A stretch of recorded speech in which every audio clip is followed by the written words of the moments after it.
Hello students, मैं Kunal single स्वागत करता हूं आपका अपने YouTube channel physics bye Kunal single पे।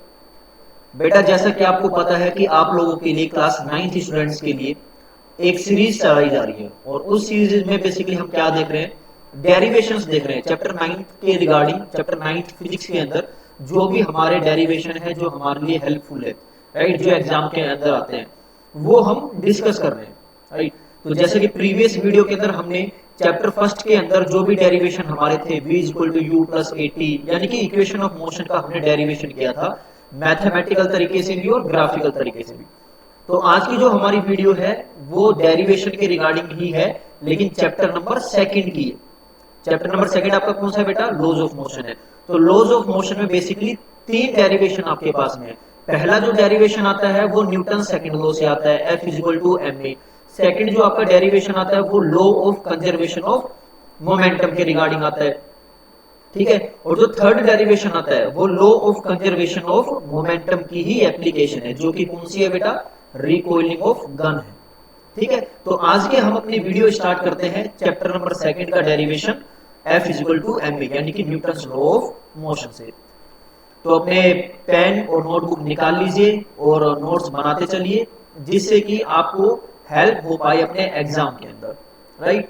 तो आज की अपनी वीडियो स्टार्ट करते हैं।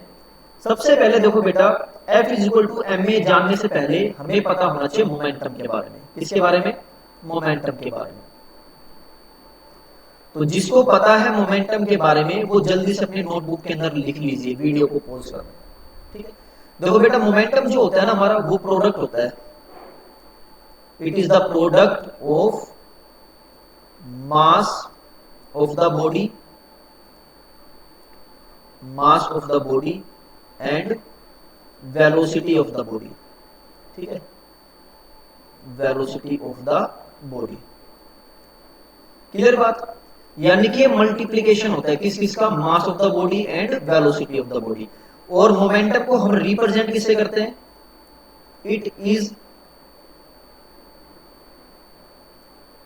रिप्रेजेंटेड बाय पी से, ठीक है। और ये एक वेक्टर क्वांटिटी होती है। It is a vector quantity. Spelling बेटा गलत हो गई है, क्वांटिटी, ठीक है। ये हमारी एक वेक्टर क्वांटिटी होती है। तो वेक्टर क्वांटिटी होती है तो पी के ऊपर क्या लगाएंगे? एरो लगाएंगे, यानी कि पी के ऊपर एरो लगा दिया मैंने, ठीक है। तो अपन इसको क्या लिख सकते हैं? अपन इसको लिख सकते हैं, जो फॉर्मूला बनेगा, P vector is equal to mass और मल्टीप्लाई वेलोसिटी, ठीक है। तो इसका फॉर्मूला हमारा बन गया P vector is equal to mass को अपन लिखते हैं एम से और वेलोसिटी को अपन लिखते हैं वी से, नहीं वी वेक्टर से। क्लियर बात बेटा? तो ये हमारा हो गया मोमेंटम, यानी कि momentum is the multiplication of mass of the body and velocity of the body. तो अब इसकी एसआई यूनिट क्या बनेगी बेटा? मोमेंटम की एसआई यूनिट क्या बनेगी? देखो, मास की होती है केजी और वेलोसिटी की होती है मीटर पर सेकंड, ठीक है। ये हो जाएगी इसकी एसआई यूनिट। और सीजीएस यूनिट देखो, इतना तो बेटा आपको पता ही होगा, ठीक है। कि सीजीएस यूनिट मास की कितनी होती है, वेलोसिटी की कितनी होती है, क्या होती है, ठीक है। तो ऐसे यूनिट तो हो गई केजी मीटर पर सेकंड, और सीजीएस यूनिट हो जाएगी ग्राम और सेंटीमीटर पर सेकंड, ठीक है। ये मैंने इसलिए बताया, हालांकि हमें चैप्टर नंबर सेकंड का एफ इक्वल टू में एम ए प्रूव करना था, लेकिन मोमेंटम के ऊपर मैंने इसलिए आप डिस्कस कर लिया 5 मिनट के अंदर, क्योंकि ये हमारा भी यूज होगा। एफ इक्वल टू जब एम ए हम प्रूव करेंगे तो उसमें कहीं ना कहीं यूज होगा, ठीक है बेटा। तो अब अपन स्टार्ट करते हैं F equal to M A. तो ये आप वीडियो पॉज करके नोट कर लीजिए, ठीक है। तो अब हमारे पास में आता है एफ इक्वल टू में एम ए अपने को प्रूव करना है। तो अब देखिए कैसे स्टार्ट करते हैं। सबसे पहले तो अपने को डेफिनेशन थोड़ा सा देख लेते हैं, डेफिनेशन क्या कहती है न्यूटन सेकंड लॉ की। न्यूटन सेकंड लॉ की डेफिनेशन बोलती है the rate of change of momentum, the rate of change of momentum of the body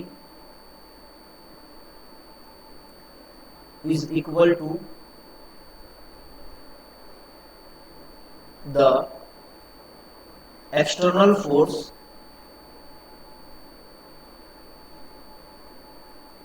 applied on it. ठीक है, इसका मतलब क्या हो गया कि अगर मैं किसी भी वस्तु के ऊपर, किसी भी ऑब्जेक्ट के ऊपर मैं फोर्स लगाऊंगा तो उसका मोमेंटम चेंज होगा। ये हमें न्यूटन सेकंड लॉ के बारे में बताता है। एग्जांपल के लिए ऐसे मान के चलो कि आपके पास में, आपके सामने कोई ऑब्जेक्ट है, जैसे कि आपने पेन ले रखा होगा, जब आप नोट्स बना रहे हो तो आपके हाथ में पेन है, उस पेन को आप एक साइड में रख दीजिए। जब आप उस पेन को रखोगे तो उसका मोमेंटम कितना हो जाएगा? जीरो हो जाएगा। क्यों हो जाएगा बेटा जीरो? देखो मैं इधर लिख देता हूं, क्योंकि देखो मोमेंटम हमारा कितना है, m इंटू वी होता है, तो मास तो हमारा कभी भी जीरो नहीं हो सकता, it can not be zero. तो जीरो क्या हो सकता है? वेलोसिटी जीरो हो सकती है। वेलोसिटी बेटा जीरो कैसे? जब बॉडी रेस्ट के अंदर, जब आपका पेन रेस्ट में है तो वेलोसिटी जीरो, और वेलोसिटी जीरो तो मोमेंटम जीरो। क्लियर बात? अब आपने क्या किया, उस पेन के ऊपर खींच के एक थप्पड़ लगाओ, यानी कि उसके ऊपर एक फोर्स लगाओ। जब आप उसके ऊपर फोर्स लगाओगे तो वेलोसिटी जीरो नहीं है, और वेलोसिटी, क्योंकि वो चलने लग गया, भागने लग गया, अब वेलोसिटी जीरो नहीं है, इसका मतलब मोमेंटम भी जीरो नहीं है। इसका मतलब क्या हो गया? पहले तो मोमेंटम जीरो था और अब मोमेंटम जीरो नहीं है। इसका मतलब ये किसकी वजह से हुआ? एफ एक्सटर्नल की वजह से हुआ। जो आपने फोर्स लगाया ना बाहर की तरफ से, उस फोर्स ने क्या कर दिया? उसका मोमेंटम चेंज कर दिया। ये हमें बताता है न्यूटन सेकंड लॉ। ठीक है, तो डेफिनेशन को हम एक रूप देते हैं फॉर्मूले का। देखो क्या बोल रहा है, मोमेंटम चेंज हो गया टाइम के साथ में फोर्स लगाने की वजह से, यानी कि अपन इसको लिख सकते हैं F external is equal to change in momentum, change in momentum upon change in time. बेटा चेंज इन टाइम क्यों आया? क्योंकि आपको पता है किसी भी चीज को करने में, किसी भी प्रोसेस को होने में कुछ ना कुछ टाइम तो लगेगा। जैसे कि जब आपका पेन रखा हुआ था तो उस टाइम पे मान लेते हैं, ऐसा एज्यूम करके चलते हैं कि उस टाइम पे आपके हाथ में स्टॉप वॉच थी, तो जो टाइम था वो टी टाइम था, या जीरो टाइम अपन मान के चलते हैं। ठीक है, जैसे आपने फोर्स लगाया तो 2 सेकंड बाद उसका मोमेंटम चेंज हो गया। ठीक है, इसका मतलब टाइम चेंज हुआ। जैसे फोर्स लगाया आपने, मोमेंटम चेंज हो गया, तो मोमेंटम को चेंज होने में कुछ ना कुछ तो टाइम लगा होगा। हम ये थोड़ी बोल सकते हैं कि जब टाइम जीरो था तो मोमेंटम जीरो था, और टाइम जब जीरो था तो मोमेंटम जीरो नहीं था। नहीं, ऐसा नहीं होता। ठीक है, यानी कि अगर मोमेंटम चेंज हुआ है तो मोमेंटम चेंज होने में कुछ ना कुछ टाइम लगेगा ही लगेगा। इसका मतलब टाइम भी चेंज हुआ है और मोमेंटम भी चेंज हुआ है। इसका मतलब हम बोल सकते हैं कि जो मोमेंटम है वो टाइम के साथ में चेंज हुआ है। क्लियर? ठीक है, अब इसका डेरिवेशन देखो, एक डेरिवेशन करवाता हूं मैं इसका। ये तो हो गया हमारा फोर्स, ये फॉर्मूला हो गया। तो इस फॉर्मूले को हम किस तरीके से रिप्रेजेंट करते हैं? जो आपकी बुक में गिवन होता है ना फॉर्मूला, वो इस तरीके से गिवन होता है, dp बाय dt। अब थोड़ा सा इसका बेसिक मतलब समझ लो, क्योंकि थोड़ा सा अपन बेसिक के साथ साथ में हमें नॉलेज होनी चाहिए कि dp बाय dt क्या होता है। यहाँ पे बेटा जो d होता है ना, ये हमें बताता है स्मॉल चेंज के बारे में, या फिर ऐसे समझ लो आप चेंज के बारे में बताता है कि किसके अंदर चेंज हुआ है। अब ऊपर वाला फॉर्मूला देखो, चेंज इन मोमेंटम तो p के साथ में d लग गया, चेंज इन टाइम तो टाइम के साथ में भी चेंज d लग गया। अब आप बोलोगे सर मोमेंटम तो वेक्टर क्वांटिटी होती है, तो आपने एरो तो लगाया नहीं। हाँ मैंने नहीं लगाया। अभी हम जो बात कर रहे हैं वो केवल केवल मैग्नीट्यूड की बात कर रहे हैं। किसकी बात कर रहे हैं? मैग्नीट्यूड की बात कर रहे हैं।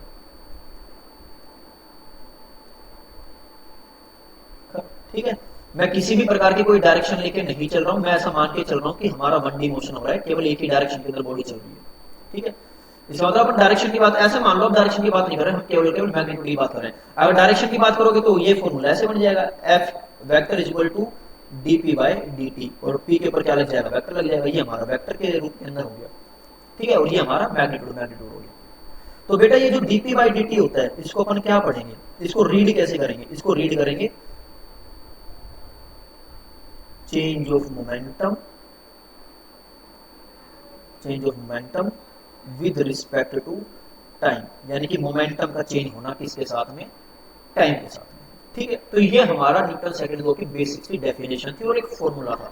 अब बात ये आती है कि सर ऐसा तो हमने कभी पढ़ा नहीं, हमने तो जो फॉर्मूला देखा है ना फोर्स का, वो फॉर्मूला हमने F इक्वल टू में m में देखा है, जो कि आपने स्लाइड फर्स्ट में लगा रखा है, जो आपने थंबनेल पे लगा रखा है। तो बेटा ये जो F इक्वल टू में m में होता है ना, ये फॉर्मूला इसी फॉर्मूले से आता है जो आप स्क्रीन पे अभी देख रहे हो। तो इस फॉर्मूले को अब अपन निकालेंगे।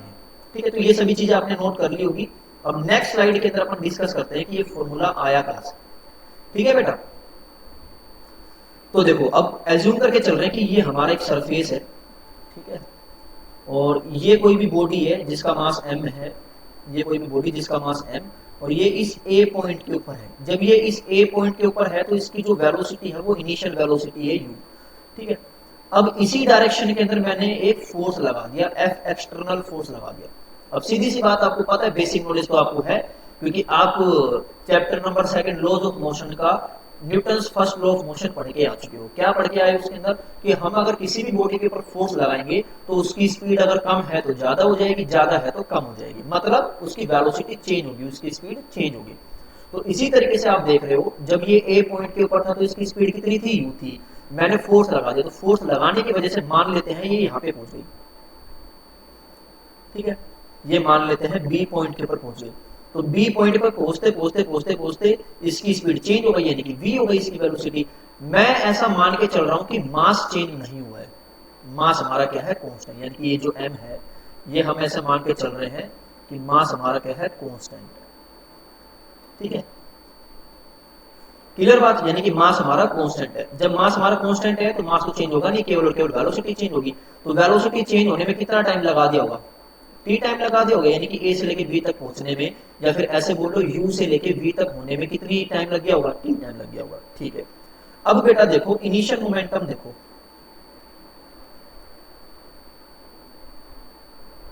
इनिशियल मोमेंटम, इनिशियल मोमेंटम कौन सा है, ए पॉइंट के ऊपर है। तो ए पॉइंट के ऊपर मास कितना है, m, और ए पॉइंट के ऊपर वेलोसिटी कितनी है, u है।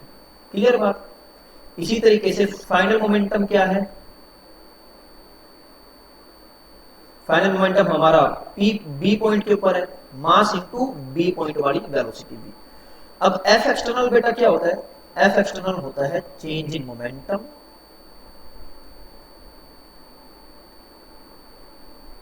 Upon change in time. अब चेंज इन मोमेंटम बेटा चेंज कैसे निकाला जाता है, final momentum minus initial momentum, ठीक है भाई। चेंज है दो चीजों के बीच में जो चेंज आएगा, ठीक है, वो एक हमारा फाइनल होगा और एक इनिशियल होगा। और चेंज इन टाइम कितना टाइम लगा, ए से लेके बी तक पहुंचने में टी टाइम लगा, ठीक है। तो बेटा एफ एक्सटर्नल हमारे पास कितना आ जाएगा, फाइनल मोमेंटम कितना है, एम वी, इनिशियल मोमेंटम कितना है, एम यू, और टाइम कितना लगा, टी। अब इस इक्वेशन में से m कॉमन ले लो तो हमारे पास क्या बचा, v माइनस यू बचा, और अपॉन t। अब एक चीज बताओ, ये जो v माइनस यू है, ध्यान से रिमाइंड करो v माइनस यू क्या होता है, हम पढ़ के आ चुके हैं, ठीक है। Derivation of equation of motion पढ़ा था अपन ने, तो v equal to U plus A T, वहां से हमारे पास a आता था चेंज ऑफ वेलोसिटी, एक्सेलरेशन होता था change of velocity with respect to time. तो ये जो टर्म है ना बेटा, ये वाली term v minus U upon T, ये हमारी होती है एक्सेलरेशन, ठीक है। तो यहां से बेटा हमारे पास में फॉर्मूला क्या आ गया, एफ एक्सटर्नल यानी कि एफ अप्लाइड जो हमने फोर्स लगाया है इज इक्वल टू में एम ए।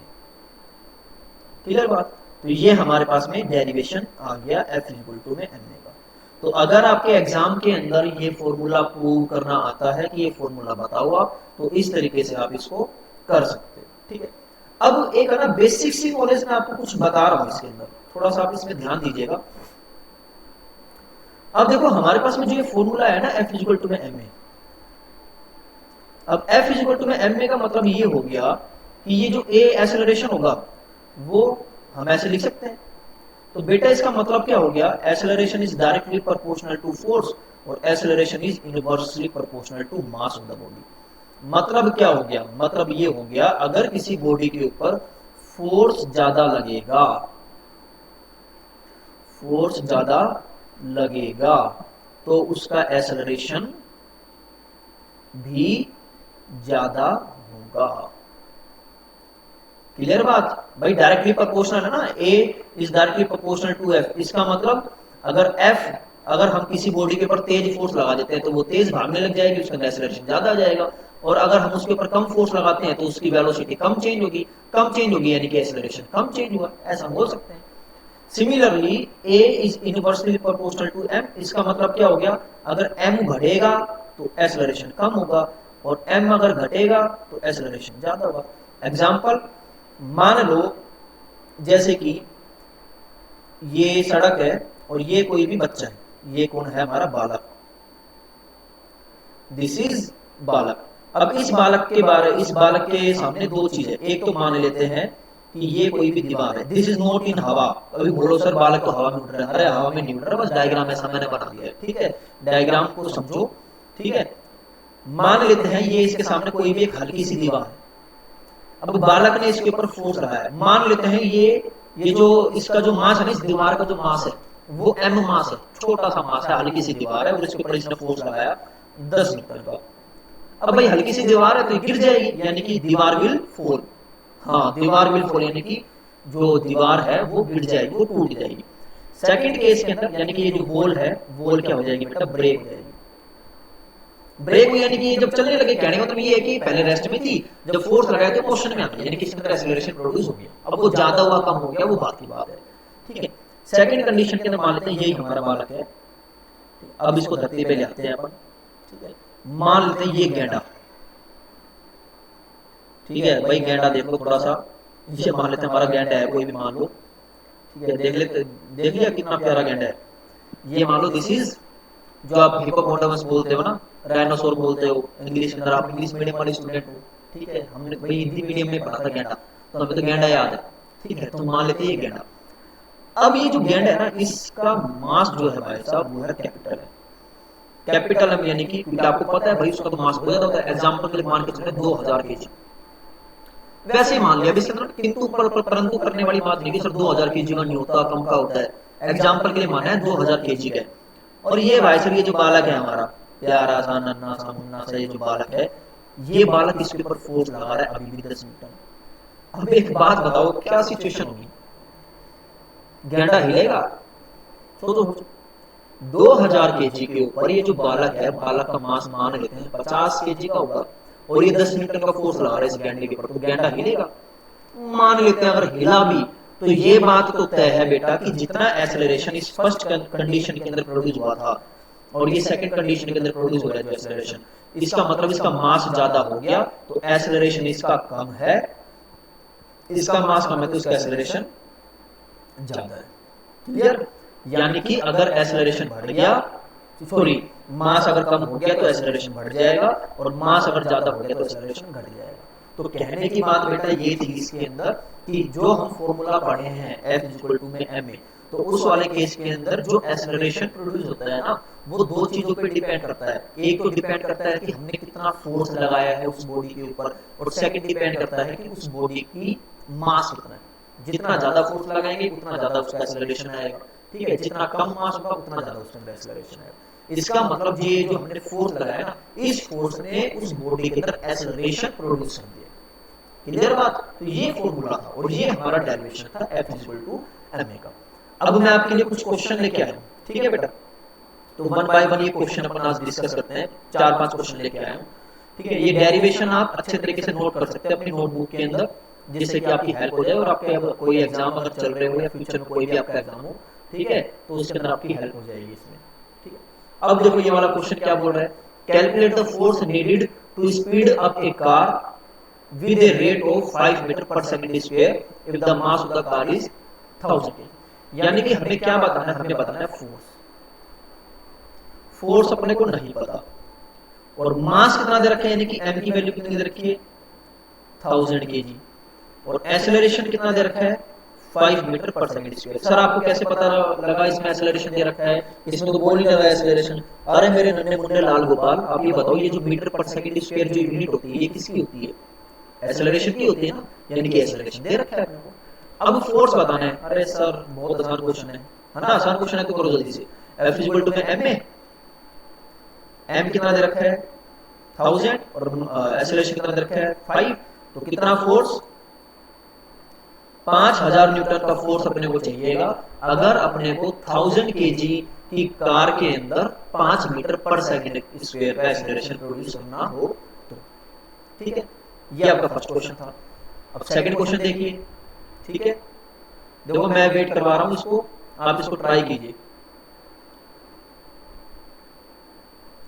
ठीक है। स्क्रीन के ऊपर आपके ऊपर आ गया होगा, मैं 5 सेकंड का पॉज ले लेता हूं, डाटा आपके सामने, वीडियो को पॉज कर दीजिए और करो, जल्दी से करो, ठीक है। देखो if the mass of a moving object is 50 kg, अगर कोई ऑब्जेक्ट है उसका मास अगर 50 kg है तो फोर्स बताओ, सेम पीछे वाला क्वेश्चन ही है, फोर्स बताना है कि उसके अंदर कितना एक्सेलरेशन प्रोड्यूस हो जाए 2 मीटर पर सेकंड स्क्वायर का। तो मास हमें दे रखा है कितना 50 kg, ठीक। एक्सेलरेशन कितना दे रखा है 2 मीटर पर सेकंड स्क्वायर, और फोर्स बताना है अपने को। तो बेटा F इक्वल टू में क्या होता है m में होता है, तो F मास कितना दे रखा है 50, एक्सेलरेशन दे रखा है 2, तो फोर्स कितना लगेगा इसमें 100 मीटर का। क्लियर बात, ठीक है।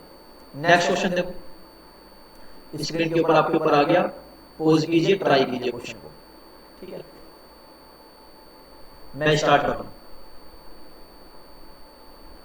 The speed of a tortoise and hare are 1 metre per second, जो भी है ये टोर्टोइज एंड हेयर जो भी है अपने अकॉर्डिंग देख लेना, जो भी आप इसको प्रोनाउंस करते हो। एक ऑब्जेक्ट 1 है टोर्टोइज और दूसरा ऑब्जेक्ट हेयर करके कुछ है, 1 मीटर पर सेकंड और 3 मीटर पर सेकंड ही चल रही है, यानी कि स्पीड ऑफ, मैं टोर्टोइज को दे रहा हूँ 1 का नाम, यानी कि जो टोर्टोइज है मैं इसको डिनोट कर रहा हूँ 1 से, ठीक है। और ये जो भी शब्द है, अरे या जो भी इसको बोलोगे, ठीक है, हाँ भाई हेयर है जो भी है, मतलब कि ठीक है, उसको 2.7 रिप्रेजेंट कर रहे हैं। अब क्या बोल रहे हैं इसके अंदर कि टोर्टोइज है उसकी तो वेलोसिटी है 1 मीटर पर सेकंड, यानी कि टोर्टोइज के लिए अपना v1 कितना आ गया 1 मीटर पर सेकंड, और जो दूसरा ऑब्जेक्ट है इसकी जो वेलोसिटी है ये 3 मीटर पर सेकंड है, ठीक है। मास दे रखा है किसका, हेयर का मास दे रखा है m2 जो दे रखा है अपने को वो 5 kg दे रखा है, और जो टोर्टोइज का जो मास दे रखा है अपने को वो 20 kg दे रखा है।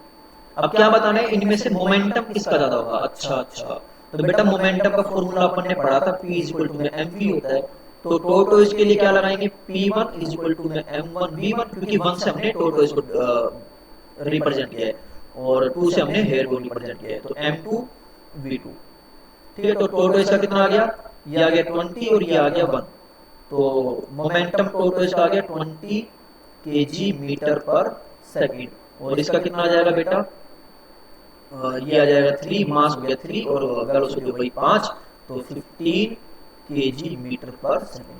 तो किसका मोमेंटम ज्यादा है, मोमेंटम टोर्टोइज का ज्यादा है एज कंपेयर टू हेयर, ठीक है। ये आपका मोमेंटम से रिलेटेड क्वेश्चन हो गया। अब नेक्स्ट क्वेश्चन आप ट्राई करो, देखो नेक्स्ट क्वेश्चन अच्छा है, मैं चाहता हूँ कि सारे बच्चे ट्राई करें जो भी वीडियो देख रहे हैं, ठीक है। मैं 5 सेकंड का पॉज ले लेता हूँ, आप एक काम कीजिए, स्क्रीन को पॉज करके वीडियो को पॉज करके क्वेश्चन ट्राई कीजिए, गिवन डाटा लिखिए, क्या गिवन है आपको क्या फाइंड आउट करना है, ठीक है। लिख लिया होगा आपने, मैं स्टार्ट कर रहा हूँ। देखो बेटा इसमें क्या बोल रहे हैं, ऑब्जेक्ट है जिसका मास कितना है 10 kg, वो इनिशियली चल रहा है 10 मीटर पर सेकंड से, यानी कि उसकी इनिशियल वेलोसिटी दे रखी है 10 metre per second.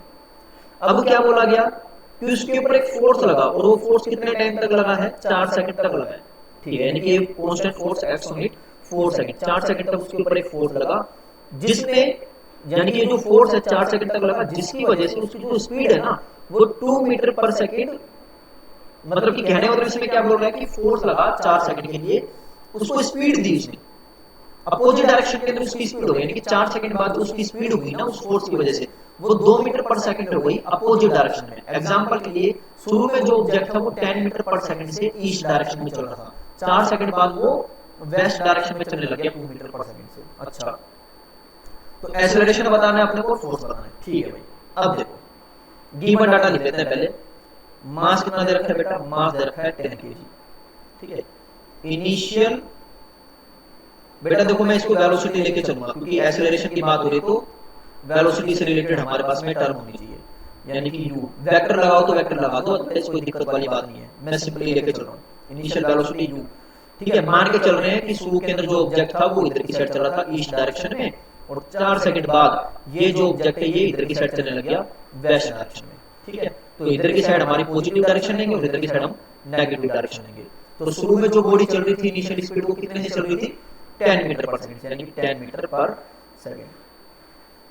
Final velocity बेटा कितनी हो गई बॉडी की 4 सेकंड बाद, फाइनल वेलोसिटी यानी कि v, ये हमारी हो गई 2 metre per second opposite direction में, यानी कि -2 मीटर पर सेकंड। कितने टाइम में हुआ, टाइम टेकन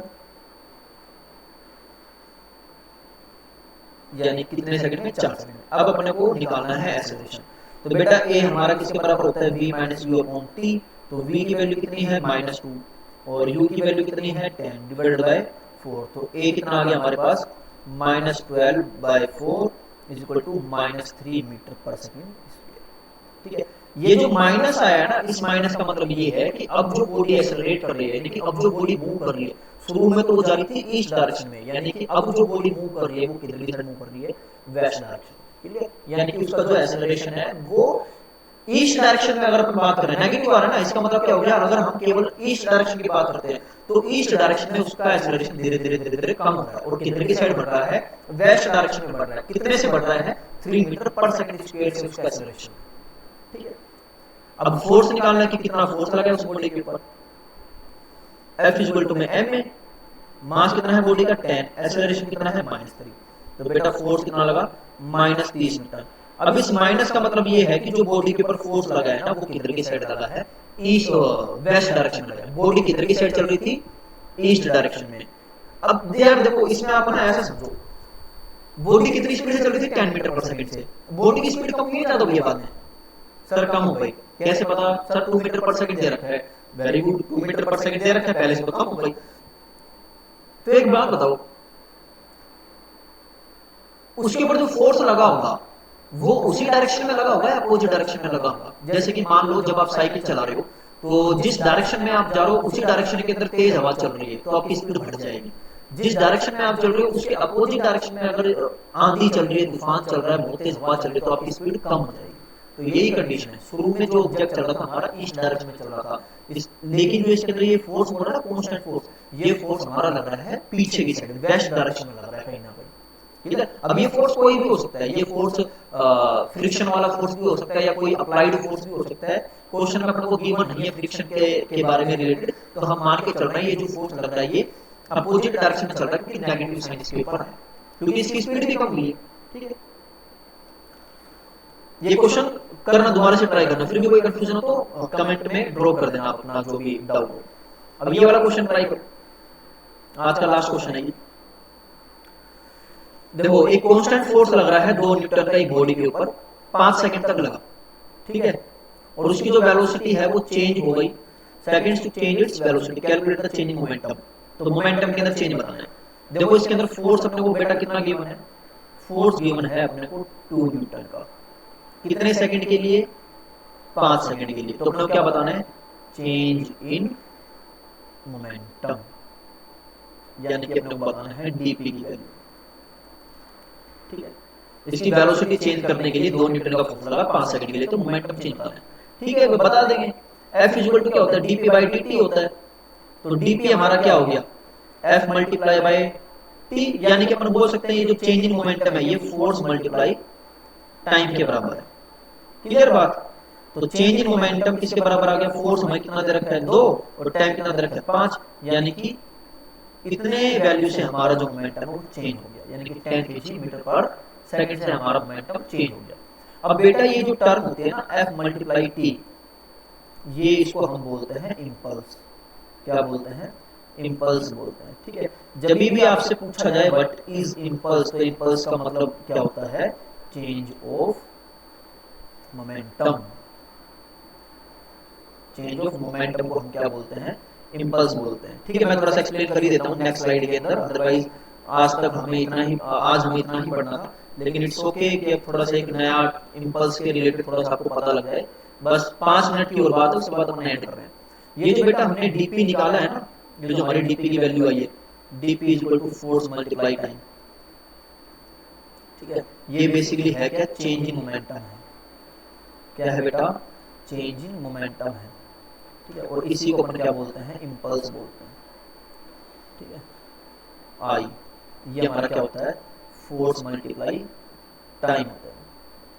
तो इसकी जो यूनिट आएगी वो क्या आएगी, फोर्स की यूनिट न्यूटन और टाइम की यूनिट सेकंड, यानी कि न्यूटन सेकंड होती है इंपल्स की यूनिट। क्लियर बात। यानी कि जब भी आपसे इंपल्स के बारे में पूछा जाए कि इंपल्स बताओ, तो आपको क्या निकालना है, कैलकुलेट कर दो, calculate the value of change in momentum. ये डेफिनेशन नहीं बोल रहा, कभी डेफिनेशन लिख दो। मैं आपको ये बता रहा हूँ कि अगर आपको कोई क्वेश्चन दे दिया, उस क्वेश्चन में आपको गिवन डाटा है, ठीक है, और आपका मोमेंटम आ गया कहीं ना कहीं, चेंज इन मोमेंटम आपने निकाल दिया और आपसे पूछा जाए इंपल्स निकाल दो, तो जो आपकी चेंज इन मोमेंटम की वैल्यू आई ना, वही आपकी इंपल्स की वैल्यू होगी। क्लियर बात। तो इम्पल्स हमारा क्या होता है, force multiply by time, it is the product of force and time. ठीक है, तो बेटा आज के लिए हमारे पास इतना ही था। ठीक है, हमने आज की स्लाइड के अंदर क्या देखा, आज की वीडियो के अंदर हमने देखा F is equal to ma, उसको कैसे अप्लाई करते हैं न्यूमेरिकल्स के अंदर। ठीक है, और कैसे उसके न्यूमेरिकल्स हम सोल्व करेंगे। इम्पल्स हमने पढ़ा, F is equal to ma का डेरिवेशन पढ़ा। तो बेटा आज के लिए मेरी तरफ से इतना ही था। आप चैनल पे बने रहिए, सब्सक्राइब कीजिए, जिससे कि जो भी वीडियो अब आपके लिए आ रही है, क्योंकि अब वीडियो आपकी रेगुलर आएगी। ठीक है, अब आप देख भी रहे होंगे कि वॉइस क्वालिटी भी थोड़ी ठीक हो गई है, मैंने माइक भी ले लिया है। ठीक है, और आप देख रहे हो कि अब रेगुलर वीडियो कहीं ना कहीं आ रही है। हो सकता है बीच में एक दो दिन ड्रॉप हो जाए, लेकिन मैं कोशिश ये करूंगा कि डेली आपके लिए वीडियो लाता रहूं, जिससे कि आपकी स्टडी के अंदर जो भी आपके डाउट है वो तुरंत सॉल्व होते रहे। ठीक है, थैंक यू वेरी मच।